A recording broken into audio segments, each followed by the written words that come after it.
এসেছি হালিশহর পৌর বারোয়ারি সংস্থায়। আজ স্বাধীনতা দিবসে উদযাপনের পাশাপাশি তারা খুঁটি পুজো অনুষ্ঠানটিও করলেন।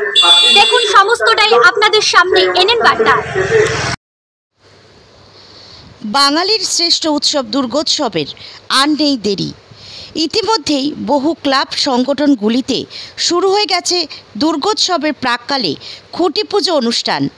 তেমনি শুভেন্দু চক্রবর্তী স্মৃতিরক্ষা কমিটি পৌর বারোয়ারি সংস্থার পরিচালনায় হালিশহরে অনুষ্ঠিত হল খুঁটি পুজো অনুষ্ঠান।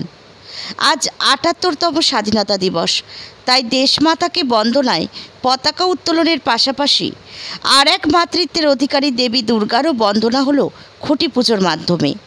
প্রতি বছরই পৌর বারোয়ারি সংস্থার দুর্গোৎসবের অষ্টমীতে কুমারী পুজো এই এলাকার এক বিশেষ আকর্ষণ।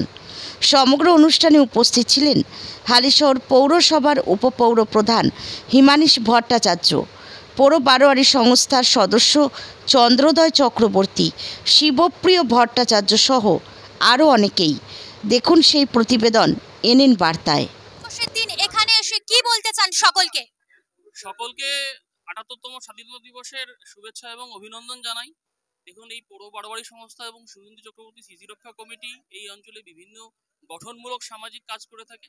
বিভিন্ন সামাজিক কাজের সঙ্গে তারা যুক্ত এবং তারা সবসময় চেষ্টা করে সমাজের প্রত্যেকটা প্রান্তিক মানুষের পাশে দাঁড়ানো, এবং আমি চাইবো আগামী দিনেও যেন তারা সমাজের প্রত্যেকটা প্রান্তিক মানুষের পাশে যেভাবে দাঁড়িয়ে এসছে, আগামী দিনেও যেন তারা আরো ভালোভাবে তাদের পাশে দাঁড়াতে পারে।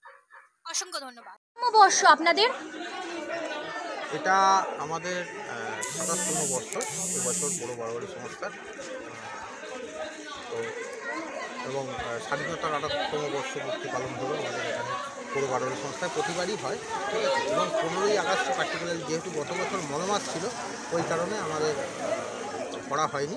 ওই সময় ওই দিনকে রাখি পূর্ণিমার দিনকে করা হয়েছিল, যেদিনকে রাখি পূর্ণিমা সেদিনকে করা হয়েছিল। আর নচেত আমাদের প্রতিবারই 15ই আগস্টে মা দুর্গার পুজো হয় এবং স্বাধীনতা দিবস পালন হয়। এবারে একটি বিশেষ ব্যাপার ছিল, যেটা হচ্ছে আমরা স্বাধীনতা দিবস এবং খুঁটি পুজোটাকে সামনে রেখে মা দুর্গাকে সামনে রেখে আমরা 7 দিনব্যাপী একটা কর্মসূচি গ্রহণ করেছিলাম।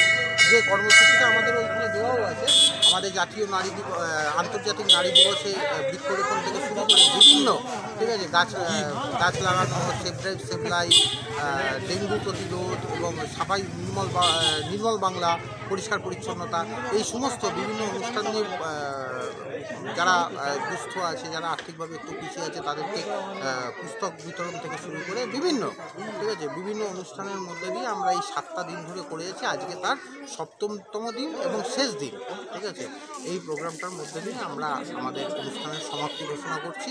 সন্ধ্যেবেলা আছে আমাদের একটি অনুষ্ঠান। আমাদের প্রতিবারই, যেটা আমাদের আরেকটি বিশেষ ব্যাপার থাকে, যেটা সেটা হচ্ছে প্রতিবারই এই দিনটাতেই আমাদের পাড়ায় বিগত বছরে যারা ছেড়ে চলে যায়, যারা মারা যান, ঠিক আছে, তাদেরকে আমরা স্মরণসভা একটা সন্ধ্যেবেলা ছোট করে করি, ঠিক আছে।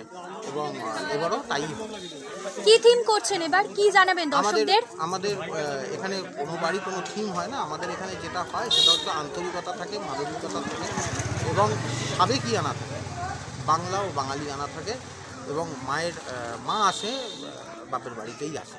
আপনার নাম? এবং আরেকটা বিশেষ যেটা, সেটা হয় যে আমাদের কুমারী পুজো, ও যেটা না বললেই নয়।